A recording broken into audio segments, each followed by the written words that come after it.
Hey everyone, it's Rochelle with Losing It on Keto, and I have just a quick progress report in this video for you. So it's going to be pretty quick one. I just wanted to share my June results. So if I could, I'd put a drum roll effect in here, and the results for June are I lost 10.9 pounds. So more noticeable than the weight loss are the inches lost. So I'm feeling the loss of inches more than the weight. But overall, I've completed 14 weeks. But if you've been following the channel, you know I haven't. I didn't weigh at the beginning. I actually didn't weigh myself until May 15th, which was 7 weeks into this journey. So since I weighed that last time, May 15th, I have lost, well, I weighed myself at the end of May, which is how I knew what I lost in those 2 weeks, and I shared a progress report on that. So combining the two results from May 15th to the end of May and then the June result, I have lost a total of 18.4 pounds in those 7 weeks. A couple other things, because I've shared with you that I'm doing a couple things differently in this reboot.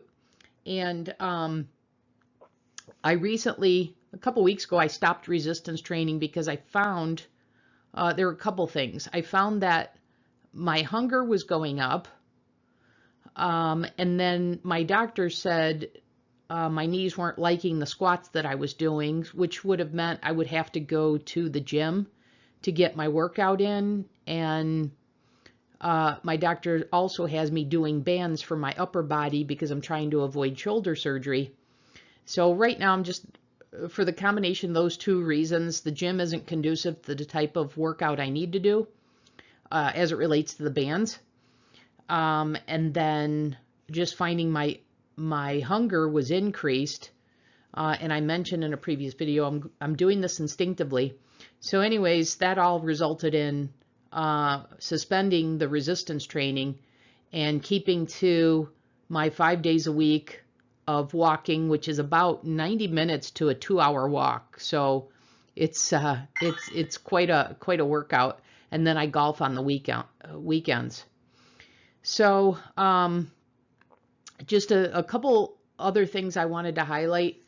These past 7 weeks, because I've also said that I'm doing this instinctively and that I was going to have 1 day a month where it was more keto. Well, doing this instinctively, I have found that in May, primarily due to my, or not primarily, but it was due to my birthday, I had 4 days of keto.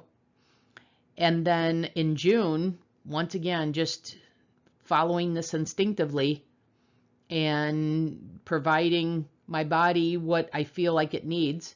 There were 5 days in June that were keto days, and these were consecutive days in both cases. And so not only was there no calorie restriction, but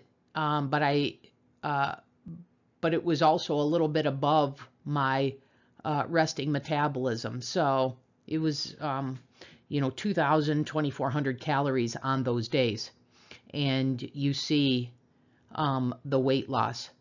So that is it for my progress report through June 30th. So I'll do another one of these videos at the end of July, the first week of August. But that's what I've got to report to you for now.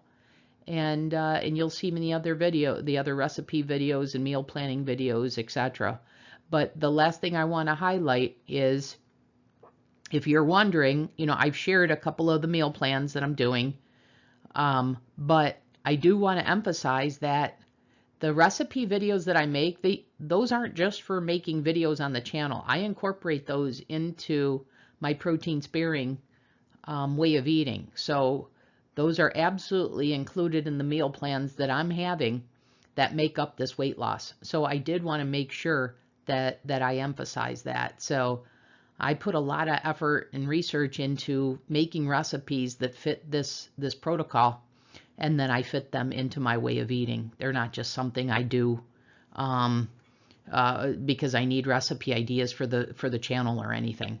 They're what I do to incorporate, you know, they're what I do to enjoy this way of eating, and then I share them with you. So wanted to make sure I emphasize that. So that's all I got for you.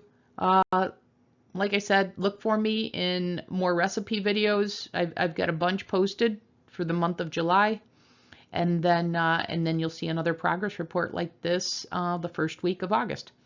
I'll see you in those videos. Thanks for watching.